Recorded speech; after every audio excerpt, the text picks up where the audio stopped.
উপপাদ্য আছে যে অর্ধবৃত্তস্থ কোণ সমকোণ।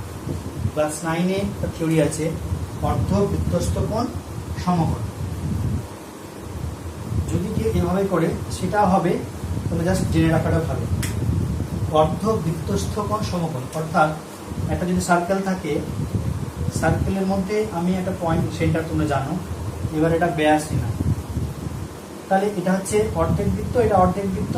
এই অর্ধেক বৃত্তের বলছে আমি এই যে ব্যাসের দু প্রান্তের যে কোনো সার্কামফারেন্সের উপরে অর্থাৎ পরিধির উপরে আমি যে কোনো অ্যাঙ্গেল ড্র করি না কেন, সেই অ্যাঙ্গেলগুলো কত হয়? 90 ডিগ্রি হয়। অর্থাৎ অর্ধবৃত্তস্থ কোণ সমকোণ। এই সুযোগটাকে, এটাকে আমি কাজে লাগিয়ে যে কোনো লাইনের উপরে পারপেন্ডিকুলার ড্র করতে পারি। সাপোজ এই একটা স্ট্রেট লাইন, এই স্ট্রেট লাইনের পি পয়েন্টে আমাকে একটা পারপেন্ডিকুলার ড্র করতে হবে। তাহলে এই পয়েন্ট ছাড়া যে কোনো একটা কম্পাস নাও, কম্পাসের মধ্যে দুটো সেট করে নাও, নিয়ে এখানে এই সব যে কোনো একটা জায়গায় তুমি কম্পাসের যে মূল বিন্দুটা ছিল সেটাকে বসাবো। বসিয়ে নিয়ে এর উপরে দিয়ে যাবে এমন আর্ক ড্র করো। সাপোজ আমি এখানে বসালাম কম্পাস, এখানে বসিয়ে জাস্ট এই দৈর্ঘ্যের, মানে এই একই দৈর্ঘ্যের, এই দৈর্ঘ্যের আমি একটা আর্ক ড্র করছি। তাহলে সাপোজ এরকম হবে, এরকম হবে।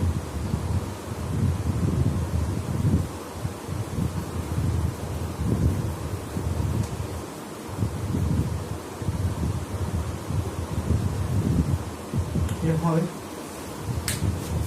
পি এর উপরে যে কোনো জায়গা থেকে যে কোনো একটা পয়েন্ট নিয়ে সেই পয়েন্টে কম্পাসটাকে বসিয়ে নিয়ে জাস্ট একটা মনে করে নাও যে আর পয়েন্ট আমি বসেছিলাম। এই আর পয়েন্ট থেকে আর পি ব্যাসার্ধের যে কোনো একটা বড় দেখে অর্ধবৃত্তের মতো চাপ নিয়ে এবার দেখো এই স্ট্রেট লাইনটা যে পয়েন্টে কাট করেছে তার নাম দাও ডি বাই এবিসি যাই দিলাম। দেওয়ার পরে এবার ডি এবং আর এই দুটোকে জয়েন করে তুমি বেস এঁকে নাও। তাহলে দেখো ডি আর আরটাকে জয়েন করে দিই, জয়েন করলে এরকম হবে, সরি এরকম আসবে, এরকম আসবে। এইবার এই যে তাহলে দেখো আর আর ডি একে বাড়িয়ে নিয়ে কি হয়েছে, চাপটাকে এই পয়েন্টে কাট করেছে, এই পয়েন্টের নাম দাও পি, সরি সি দিলাম, সি। তাহলে দেখো সি আর ডি এটা এই বৃত্তে ব্যাস। এবার সিপি কে জয়েন করে দাও, সিপি কে জয়েন করে দাও। তাহলে দেখো কি হয়েছে, এই যে যদি এটাকে আমি ব্যাস ধরে নিই তাহলে এইটুকু হচ্ছে অর্ধবৃত্ত, তাহলে এটা হচ্ছে ব্যাস, আর এই ব্যাসের সাপেক্ষে এই যে আর্কগুলো জয়েন করা হয়েছে এটা হচ্ছে অর্ধবৃত্ত। আর এটা দেখো সিপিডি, সিপিডি এই অ্যাঙ্গেলটা কেমন অ্যাঙ্গেল? একটা হচ্ছে অর্ধবৃত্তের উপরে ব্যাস করে, অর্ধবৃত্তের উপরে যে ব্যাসটা আছে এই ব্যাসের উপরে এবং এর যে সার্কামফারেন্স পরিধির উপরে সিপিডি, এটা একটা অ্যাঙ্গেল। এবং এটা অ্যাঙ্গেল হচ্ছে বৃত্তস্থ অ্যাঙ্গেল, অর্ধবৃত্তস্থ অ্যাঙ্গেল, মানে অর্ধবৃত্ত দেওয়া ছিল এবং তার পরিধির উপরে অ্যাঙ্গেল। দেখো এটা যদি অর্ধবৃত্ত হয় তাহলে এখান থেকে শুরু করে এটা হচ্ছে অর্ধবৃত্তস্থ অ্যাঙ্গেল। তার মানে কি হয়, অর্ধবৃত্তস্থ অ্যাঙ্গেল সমান 90 ডিগ্রি হয়। এটা ক্লাস 9-এর থিওরি আছে, এই থিওরি প্রয়োগ করে এটা করা যায়। এবার তাহলে এখানে সিপিটা কি হয়ে যাবে, এটা যেহেতু 90 ডিগ্রি অ্যাঙ্গেল হয়ে গেল, দেন সিপিটা হচ্ছে perpendicular to CP, perpendicular to PD. অতএব সিপিটা perpendicular to straight line A.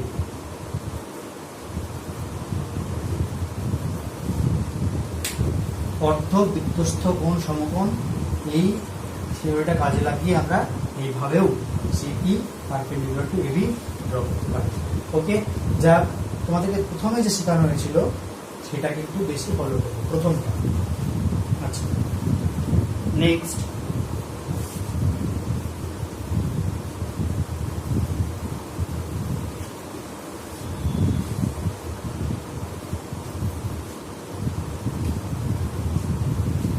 Drawing ছিল পারপেন্ডিকুলার পারপেন্ডিকুলার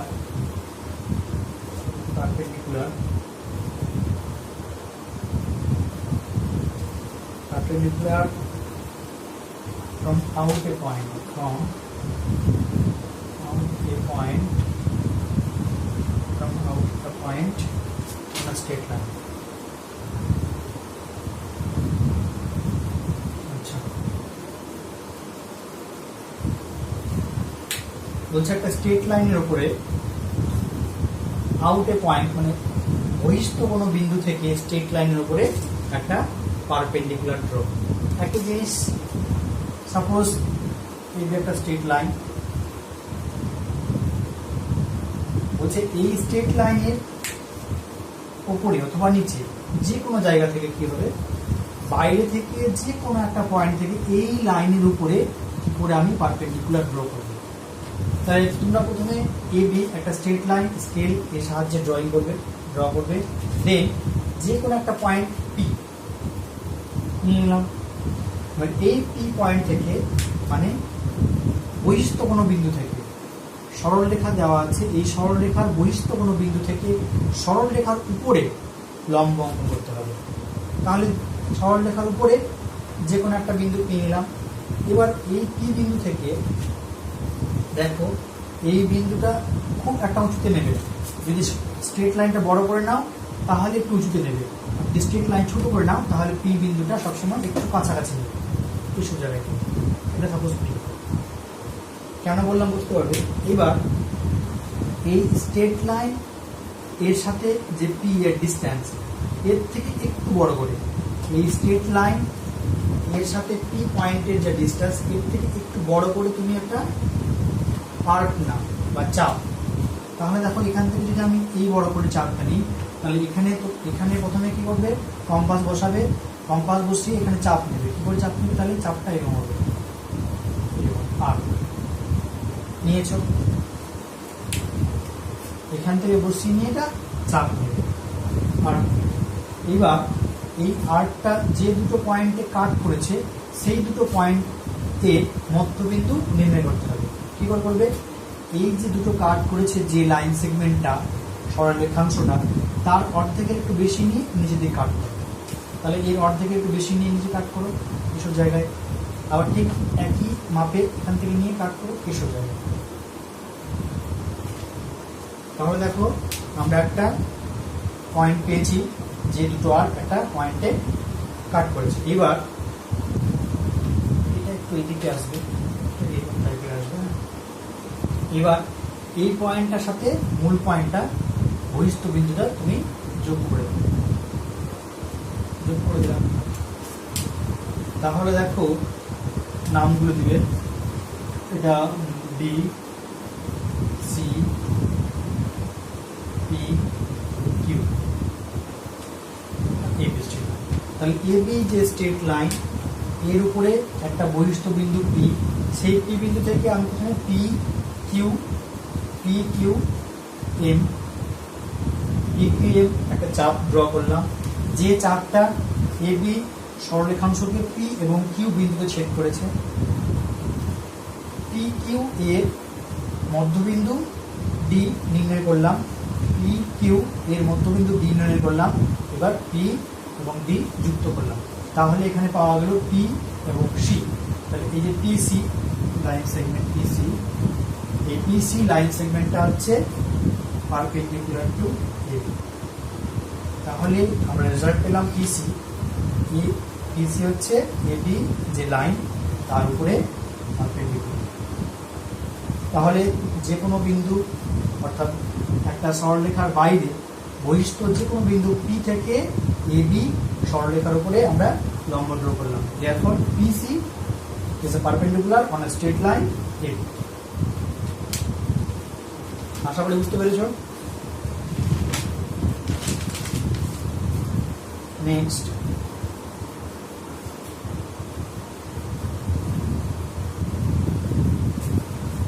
যে কোনো একটা লাইন সেগমেন্ট এটাকে আমরা বাইসেক্ট করব।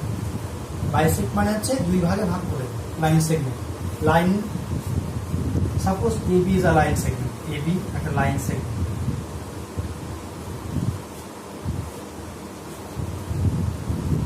Bisect line segment. সাপোজ এই যে লাইন সেগমেন্ট এটা দেওয়া আছে, এই লাইন সেগমেন্টটাকে বাইসেক্ট করতে হবে, অর্থাৎ দুই ভাগে ভাগ করতে হবে। তাহলে আমি আগে এবি লাইন সেগমেন্টটাকে এঁকে নিলাম, দুটো পয়েন্ট দেওয়া আছে স্কেলের সাহায্যে, লাইন সেগমেন্ট এঁকে নিলাম, নাম দিলাম এবি। এই দুটো লাইন সেগমেন্টকে আমাকে ডিভাইড করতে হবে, অর্থাৎ বাইসেক্ট করতে হবে, যাতে করে ইচ পার্ট আর ইকুয়াল। এবার প্রথমে করবে কম্পাসের সাহায্যে এই যে লাইন সেগমেন্টটা এর হাফ এর একটু বেশি নেবে, বেশি নেওয়ার পরে উপরে একটা আর্ক বা চাপ নেবে, ঠিক একই চাপ নিচে নেবে। আবার ডান দিকে বি পয়েন্টে বসিয়ে এখানে চাপ নেবে, এখানে চাপ নেবে।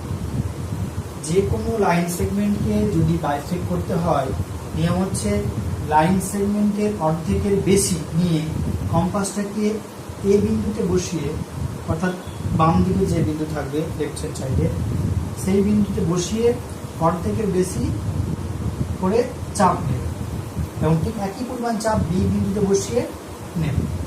নেওয়ার পরে যে দুটো বিন্দু কাট করবে সেই বিন্দু দুটোকে জয়েন করে দেবে, এবং স্কেলের সাহায্যে ভেবে দেখবে যে এটা মনে করো সি বিন্দুতে বা পি বিন্দুতে কাট করেছে, তাহলে দেখবে AP always equal to AB. যে কোনো একটা স্ট্রেট লাইনকে বাইসেক্ট করতে গেলে সেই স্ট্রেট লাইনের অর্ধেকের বেশি আর্ক নিয়ে বা চাপ নিয়ে বোথ সাইডে কাটতে হবে, এবং এই পয়েন্টে বসিয়েও কাটতে হবে। তাহলে যে দুটো বিন্দু পাওয়া যাবে সেই দুটো বিন্দুকে জয়েন করলে এবি স্ট্রেট লাইনের উপরে যে বিন্দুতে কাট করবে তার সঙ্গে ইকুয়াল হবে, অর্থাৎ এখানে এপি ইকুয়াল টু বি। এটা হচ্ছে যে কোনো একটা লাইন সেগমেন্টকে ডিভাইড করার প্রসেস, অর্থাৎ বাইসেক্ট করার প্রসেস। ওকে, নেক্সট হচ্ছে ইকুয়াল অ্যাঙ্গেল ড্রয়িং।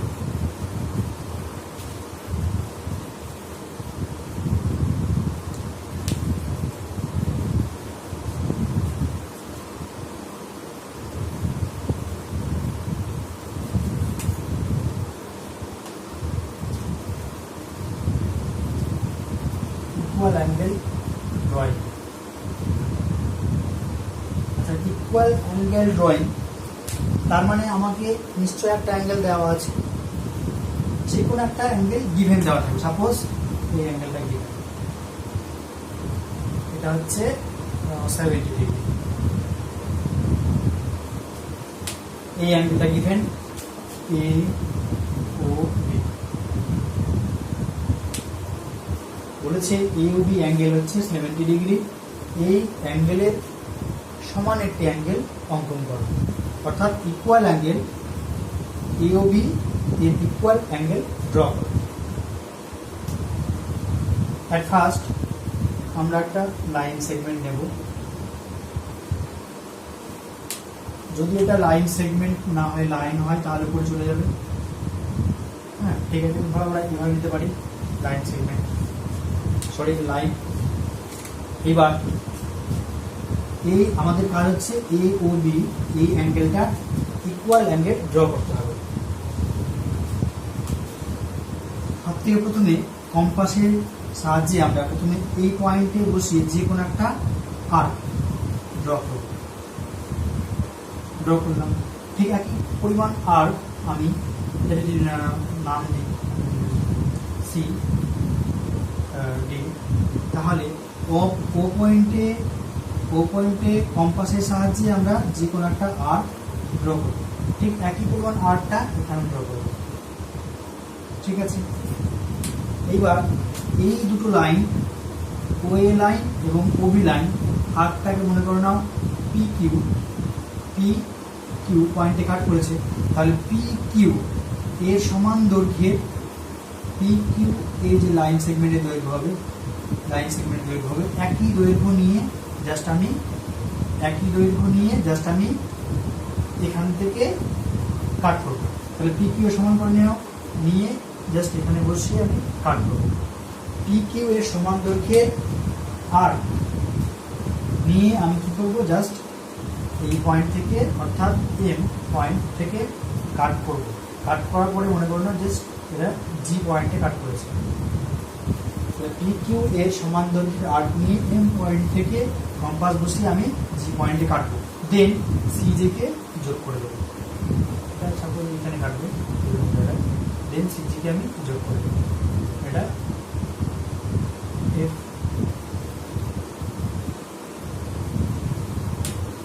তাহলে দেখো কি করলাম, at first A O B এই স্ট্রেট লাইনটা আমার গিভেন আছে। এবার আমি ওবি লাইন ছিল, জাস্ট এখানে আমি একটা স্কেলের সাহায্যে সিডি লাইন ড্র করলাম। এবার ও পয়েন্টে কম্পাস বসিয়ে আমি পি কিউ এই আর্কটা ড্র করলাম। ঠিক একই পরিমাণ আর্কটা আমি সি পয়েন্টে বসিয়ে এমজি ড্র করলাম। এবার পি কিউ এর সমান করে যে আর্কটা এম জি থেকে কেটে নিলাম, এম থেকে বসিয়ে জি অবধি কেটে নিলাম। কেটে নিয়ে সিজিটা আমি জয়েন করলাম। তাহলে যে angle A O B equal ছিল 70 ডিগ্রি, ঠিক একই অ্যাঙ্গেল পেলাম আমি এফ সি ডি, বোথ আর 70 ডিগ্রি। তাহলে এইভাবে যে কোনো অ্যাঙ্গেল যদি দেওয়া থাকে আমার, তাহলে সেই অ্যাঙ্গেলের সমান করে আমি যে কোনো অ্যাঙ্গেল ড্র করতে পারবো এইভাবে। Next,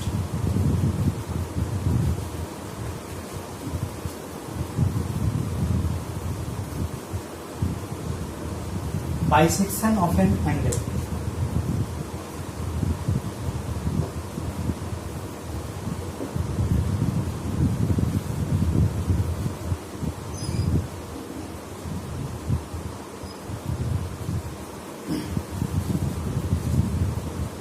Bisection of an angle তার মানে যে কোনো একটা অ্যাঙ্গেল দেওয়া থাকবে, সেই অ্যাঙ্গেল কি করতে হবে, বাইসেক্ট করতে হবে।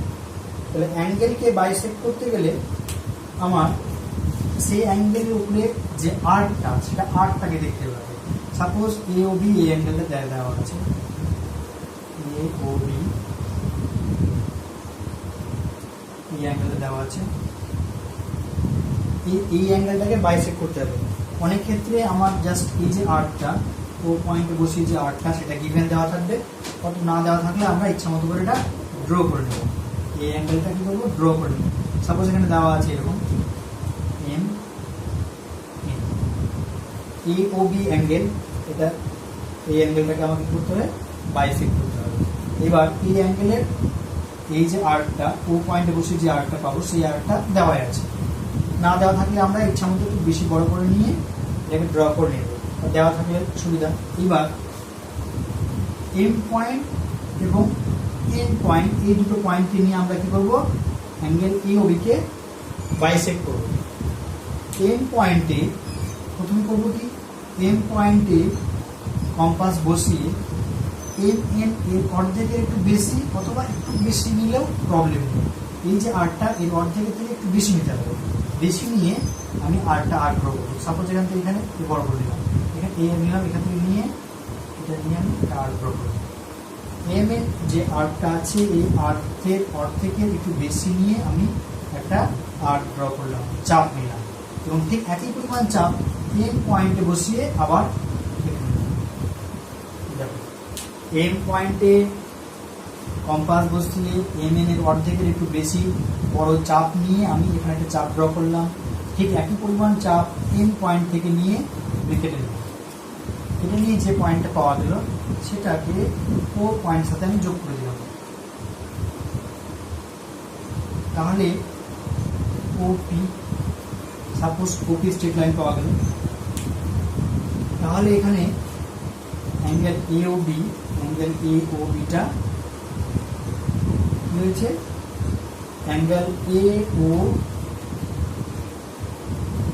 টি plus angle P O B, এই দুটো অ্যাঙ্গেলে ডিভাইড হয়েছে এবং তারা পরস্পরের সমান। তোমরা মেজারমেন্ট করে দেখবে with the help of protector, এটা এবং এটা দুটো ইকুয়াল। তাহলে যে কোনো অ্যাঙ্গেল, তার মানে এখানে angle AOP equal to angle AOP equal to POB বা বিওপি। তাহলে যে কোনো অ্যাঙ্গেল যদি আমার এ ও বি গিভেন দেওয়া থাকে, তাহলে সেই অ্যাঙ্গেলকে ডিভাইড করবে কি করে, আগে ও পয়েন্ট থেকে যে কোনো একটা আর্ক ড্র করবে, সেই আর্ক দেওয়া থাকলে ভালো, না দেওয়া থাকলে ড্র করে নেবে।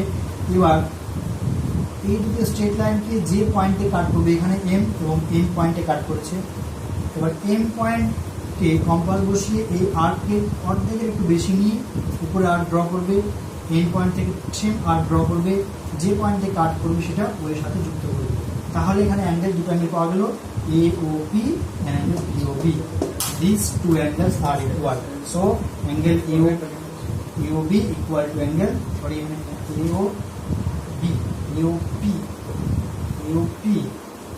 equal to POB. তাহলে যে কোনো অ্যাঙ্গেল EOB কে আমরা এইভাবে বাইসেকশন করতে পারি। এই ড্রয়িংগুলো অ্যাকচুয়ালি কম্পাস দিয়ে দেখানো উচিত, কিন্তু কম্পাস না থাকার কারণে বা বোর্ডে যেহেতু দেখাচ্ছি, তোমরা এটাকে হাতে নাতে কম্পাস নিয়ে চেষ্টা করবে, বারবার চেষ্টা করবে, একবার দুবার তিনবার চেষ্টা করবে, তখন পারফেক্ট হবে। যত এটা প্র্যাকটিস করবে, প্র্যাকটিস ম্যাক্সিমাম পারফেক্ট, যত প্র্যাকটিস করবে ততই কী হবে, এটা আস্তে আস্তে আস্তে আস্তে ক্লিয়ার হবে। তাহলে যে ড্রয়িংগুলো হলো সেই ড্রয়িংগুলোকে নিয়ে তোমরা দুবার তিনবার করে প্র্যাকটিস করো, আশা করি সবগুলো পারবে। আজকের জন্য এইটুকু।